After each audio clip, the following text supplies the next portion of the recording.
Hi friends, welcome everyone. ఈరోజు ఒక interesting topic గురించి డిస్కస్ చేద్దాము. స్టాక్ మార్కెట్ అనేది ఎందుకు ఇంత ఫాలో అవుతుంది? ఎందుకంటే నిఫ్టీ తీసుకున్నామంటే లాస్ట్ ఒక 2-3 మంత్స్ నుంచి కంటిన్యూస్గా ఫాలో అవుతూనే ఉంది. ఇప్పుడైతే నిఫ్టీ ఆల్మోస్ట్ 12% ఫాలో అయ్యి ట్రేడ్ అవుతుంది. ఎవరైనా ఒక 1 year 6 monthsలో ఇన్వెస్ట్ చేస్తుంటే వాళ్ళ పోర్ట్ఫోలియో అయితే రక్తపాతంలో ఉంటుంది.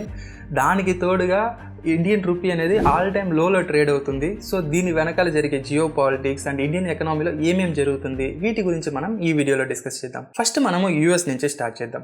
యూఎస్లో every month job growth rate అనేది రిలీజ్ చేస్తారు. December month job growth rate అనేది రిలీజ్ చేశారు. వాళ్ళు ఎక్స్పెక్ట్ చేసింది వచ్చేసరికి 1.65 lakhs జాబ్స్, బట్ అక్కడ వచ్చింది వచ్చేసరికి 2.56 lakhs జాబ్స్.